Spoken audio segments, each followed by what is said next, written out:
Hello, I'm David Breeden. I'm the senior minister at First Unitarian Society of Minneapolis, a historically humanist congregation. This is Coffee and Wisdom. We've been going 5 days a week in recent months, but starting in May, we're going to be going live on Tuesdays and Thursdays. We have lots of pre-recorded content if you got to do something in the morning at 9 a.m., but we will be live on Tuesdays and Thursdays through the summer season. And then we will begin a new program year after the leaves begin to turn. This week, I want to look at a question of a common task. And this is a major point of discussion right now in our culture. I want to go back to someone I've mentioned several times, the Canadian philosopher Charles Taylor. His book from 2007, A Secular Age, is considered game-changing in terms of secularity and theological speculation.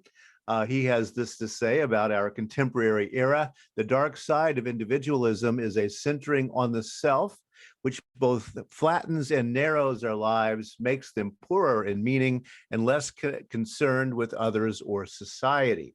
This is a constant within the more theologically inclined philosophers to say that secularity is about me, and that the more religious aspects of culture are about us. So that's what I want to kind of think about this week is that true? And if it is true, what does that mean, et cetera? So that's kind of the starting point on our theological and sociological speculations for the week. One of the right-wing think tanks does an online magazine called First Things. It calls itself America's most influential journal of religion and public life. And one of the things that came out a couple of years ago was a manifesto from this group called Against the Dead Consensus. And this is conservative Christians speaking, and they say, "We believe home matters. For those who enjoy the upsides, a borderless world brings intoxicating new liberties. They can go anywhere, work anywhere. They can call themselves citizens of the world. But the jet setter's vision clashes with the human need for a common life, and it has bred resentments that are only beginning to surface. We embrace the new nationalism insofar as it stands against the utopian ideal of a borderless world that, in practice, leads to universal tyranny. Whatever else might be said about it, the Trump phenomenon has opened up space in which to pose these questions anew. We will guard that space jealously, and we respectfully decline to join with those who would resurrect warmed over Reaganism and foreclose honest debate." So here is a right-wing think tank group of a lot of ministers and Christian thinkers saying that the new nationalism is a good idea. It's putting us back into an us phenomenon that has been ignored within secular humanism, as they would call it. Yesterday's New York Times for April 24th, 2021. Ross Douthat, one of the opinion columnists, he is a Roman Catholic and conservative thinker, said the true crises of conservatism. He headlines things yesterday. The GOP doesn't know how to win majorities. The right doesn't know what it's conserving anymore. Well, that's an interesting kind of argument. He says, but beneath this party crisis, there is the deeper one having to do with what conservatism under a liberal order exists to actually conserve. 2 weeks ago for Coffee and Wisdom, we did discuss this idea that liberalism doesn't mean being liberal as it does in the US entirely. There are two forms or ideas of liberalism, one being the older idea of liberalism as the freedom from, and the more contemporary American liberalism, which is freedom to. Douthat goes on to say, one powerful answer to that conservatism under liberalism should defend human goods that are threatened by liberal ideas taken to extremes. The family, when liberal freedom becomes a corrosive hyper-individualism, traditional religion when liberal toleration becomes a militant and superstitious secularism, local community and local knowledge against expert certainty and bureaucratic centralization, artistic and intellectual greatness when democratic taste turns Philistine, or liberal intellectuals become apparatchiks, party liners, the individual talent of the entrepreneur or businessman against the leveling impulses of egalitarianism and the stultifying power of monopoly. I want to look at those a little bit more closely just to be sure that we're catching how he is lining this out. So the family, when liberal freedom becomes a corrosive hyper-individualism. And again, you see the pattern here.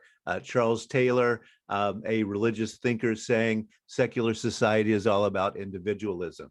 Then traditional religion, when liberal toleration becomes a militant, superstitious secularism. So this attack on secular humanism. Local community and local knowledge against expert certainty and bureaucratic centralization. Artistic and intellectual greatness when democratic taste turns Philistine, or liberal intellectuals become apparatchiks, and the liberal talent of the individual talent of the entrepreneur or businessman against leveling impulses of egalitarianism and the stultifying power of monopoly. So these are his ideas for what conservatives can stand up for. In his article, he does refer to another of his conservative opinion makers in the New York Times, who yesterday wrote, David Brooks, who wrote, "The GOP is getting even worse. Trumpians are having a venomous panic attack."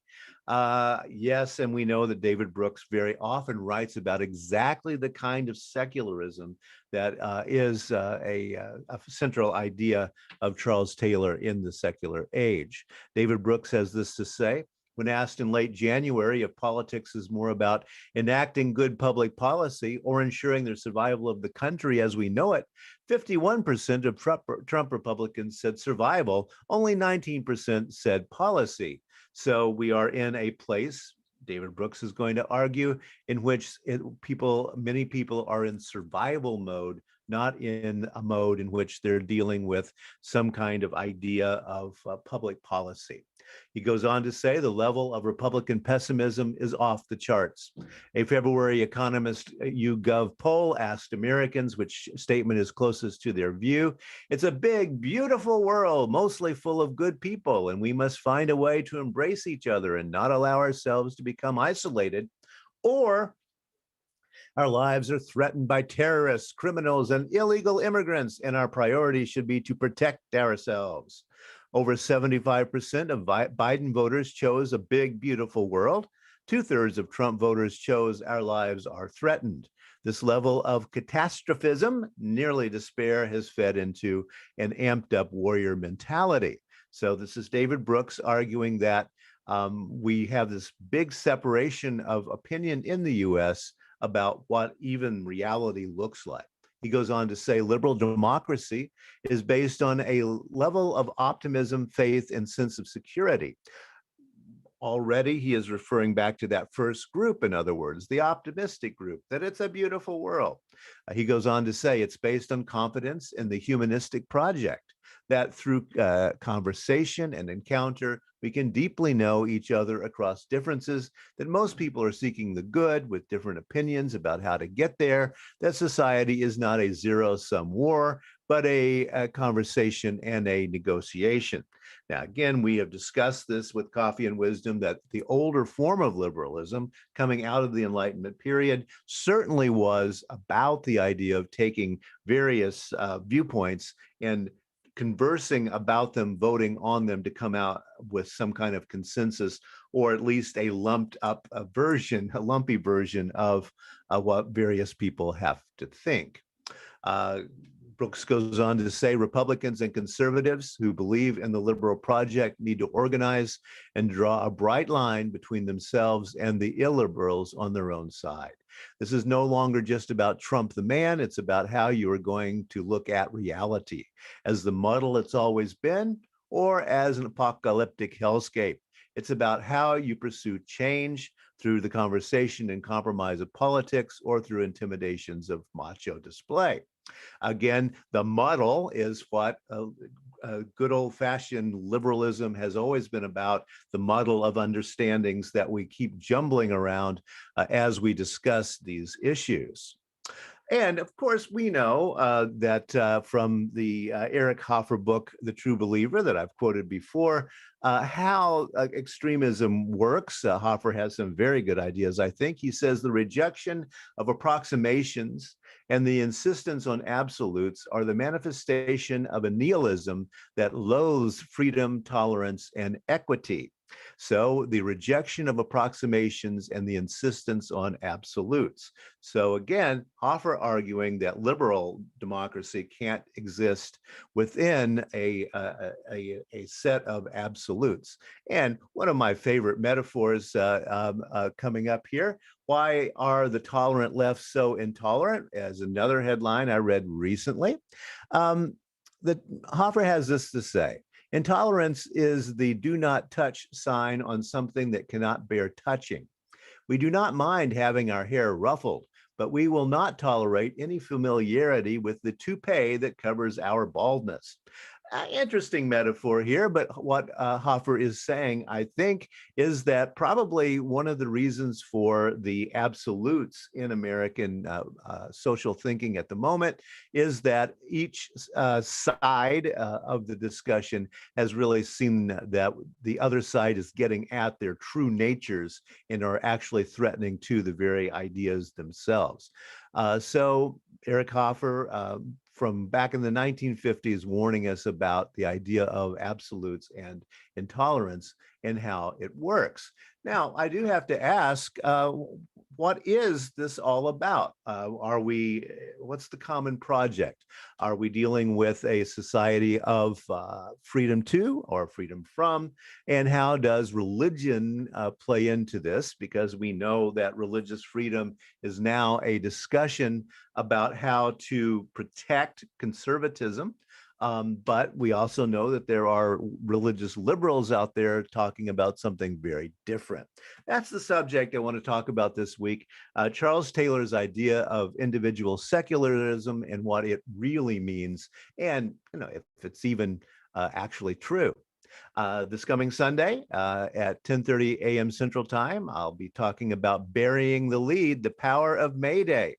What's May Day all about? And yes, it is a set of stories about religion and politics and fertility rituals that we will be getting to on Sunday. Thanks a lot, and I'll be back tomorrow to consider the common purpose. Thank you.